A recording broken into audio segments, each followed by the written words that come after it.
The story doesn't actually start inside some crinkly, shiny wrapper. It starts way, way deep inside a hot, heavy jungle. There's this special shade-loving cacao tree hiding out there, tucked away where it's cool, and it absolutely demands a wild, intense environment to survive. Relentless, heavy rain and this thick, suffocating heat that just hangs in the air. Right there, popping straight out of the thick, heavy trunk, are these tiny flowers. They're so delicate, literally smaller than your fingernail, and they completely rely on a brave, extremely small bug called a midge. This tiny creature takes on the absolute toughest, most dangerous job in the jungle, moving pollen from flower to flower just so some of those little blooms can survive. The lucky flowers that make it, they slowly, quietly transform into massive, colorful fruit. They look almost like brightly painted, bumpy footballs just hanging straight off that heavy tree trunk in the dark jungle shadows. It's such a strange, wonderful thing to see. Obviously, wild monkeys living up in the canopy love these bright pods. They scramble down and crack them open just to grab a quick, sweet snack. But they totally ignore the seeds inside because they are impossibly bitter.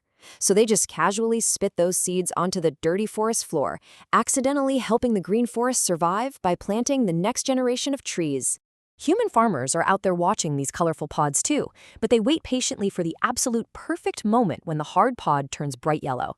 When it's finally ready, they take long, heavy machetes and carefully cut the pods right from the trunk, making so sure they never hurt the fragile tree hiding underneath. When farmers crack open a harvested pod, you don't find sweet chocolate. Instead, you find the slippery white pulp covering the seeds, resting safely in a thick, gooey blanket. And honestly, you would never, ever want to eat these raw seeds. They taste so sharp, totally unforgivingly bitter. Nothing at all like the sweet treat you're used to. To get to that true flavor magic, you need a lot of time and you need trapped heat. So farmers scoop out all those wet, white seeds and pile them into big, heavy wooden boxes. Then they cover the whole thing with large green leaves, just letting them sit right there in the hot, sticky jungle.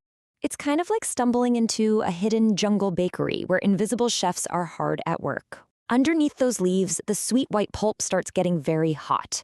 Invisible little helpers eat the fruit sugar, making the thick seeds sweat and completely change their shape. It's this incredibly careful fermentation process happening completely out of sight. During this wait, the seeds transform. They change from plain white into a rich, dark brown, and that sharp, bitter flavor finally begins to fade away. This is the absolute crucial moment. It's when the deep chocolate flavor actually wakes up inside. Without this heat, the magic flavor would just stay trapped forever. But then, the wet brown seeds need to dry out on large, flat tables. And if heavy rain falls, there is a sudden, quiet panic. The farmers have to rush desperately to cover the precious drying seeds. There's this looming, terrible fear because wet seeds will rot, ruining absolutely everything in an instant. When the sky's clear, though, it's beautiful. The hot, glowing sun slowly bakes the seeds while farmers playfully kick them around on those large, flat tables. They turn them over and over until they become hard and dry, exactly like little stones, finally safe to travel far, far away. They pack these dry seeds into heavy brown bags that weigh as much as a small person. Then come the large, loud trucks, carrying them down to the docks. From there, it's an incredibly far ocean journey. Huge metal ships crossing deep water, facing massive dark storms and giant high waves, taking the seeds so far from their quiet jungle home. Looking back at the ancient story of these seeds is like stepping into a time machine made of giant stone temples. Long ago, ancient kings found the early wild trees, and the Maya people would crush the raw, bitter seeds, mixing the dark paste with water and hot peppers. They drank it cold and extremely, intensely spicy. This sharp drink gave the ancient people amazing energy, and they completely believed it was a special gift from gods.